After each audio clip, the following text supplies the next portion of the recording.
Origine chapitre 18, verset 19 à 24. Il arriva, lorsque Sango eut 100 ans, Moutatedi lui apparut de nouveau et lui dit, qui est ta femme? Qui est ta femme? Tu ne la verras plus comme une simple femme du visible. Désormais, elle sera vue et considérée à part entière comme étant une matriarche. Car je la bénirai et l'entité en charge des naissances et l'entité en charge de l'introduction dans le visible te donnera même un fils à travers elle. Je la bénirai et elle donnera naissance et deviendra, non, oui, et deviendra l'ancêtre d'une très grande multitude de peuples noirs. De peuples noirs. Voilà ce qu'ils ont pris. Les faux juifs, ils ont mis dans les Torahs une multitude à descendance et ils vont dire que c'était les juifs, que c'est les Hébreux. N'importe quoi. Ici, là, on s'adresse à un homme noir qui aura une descendance noire. C'était Sango. La descendance d'Abraham, c'était des noirs. Ce n'est pas les faux juifs.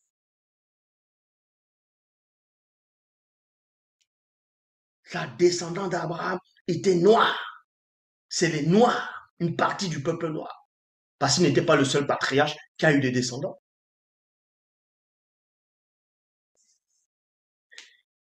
Je la bénirai et elle donnera naissance et deviendra l'ancêtre d'une très grande multitude de peuples noirs, des rois et guerriers seront issus d'elle. Des rois, il y a eu beaucoup de rois qui sont issus par cette lignée. Les Tondors, ceux qu'on va appeler David. Les Monmon, ceux qu'on va appeler Salomon.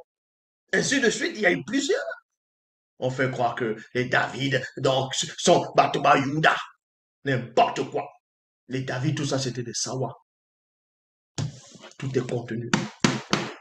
Là, pas d'erreur, pas de confusion. Les écrits qui sont là sont les plus vieilles écritures, plus anciennes que au temps de la Mésopotamie antique. Et se comprenez, ce récit. Donc,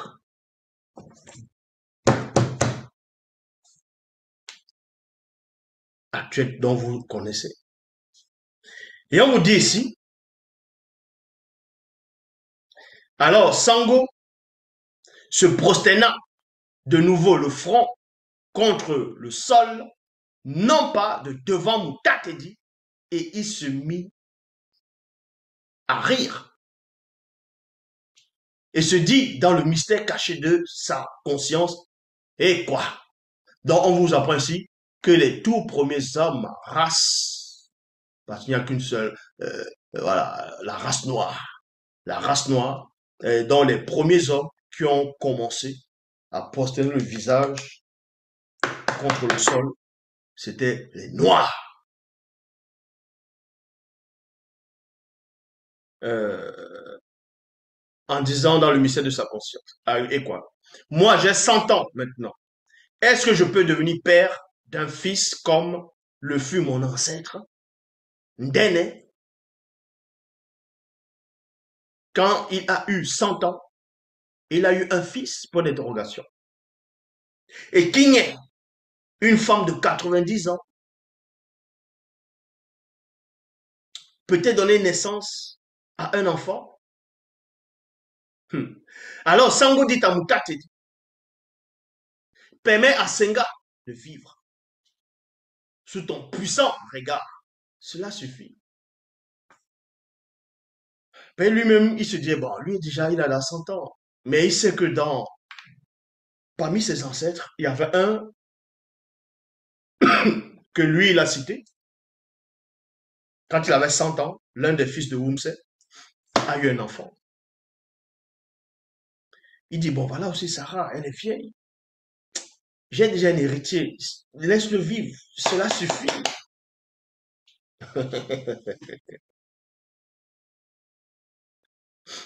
Mais Moutat te dit, reprit et dit, oui, vraiment, ta femme Kiné va t'enfanter un fils. Tu lui donneras le nom de Yololo. Yololo. Donc, ce qu'on va appeler Isaac. Pourquoi? Pourquoi on va l'appeler Yololo? Parce que premièrement, Sarah, donc qui elle a ri. Et pour elle, c'était l'amusement. Abraham aussi, il a ri.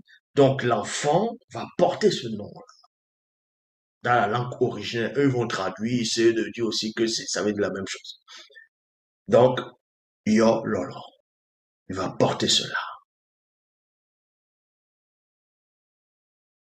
J'établirai l'alliance issue du verbe de Téter avec lui, une alliance dans le temps connu de nous, avec sa descendance, après lui dans le visible, et après les vainqueurs, virgule, une alliance éternelle dans le grand ordre des choses, qui n'a rien à voir avec le visible. Donc eux, ils vont prendre cela, ils vont comprendre autrement.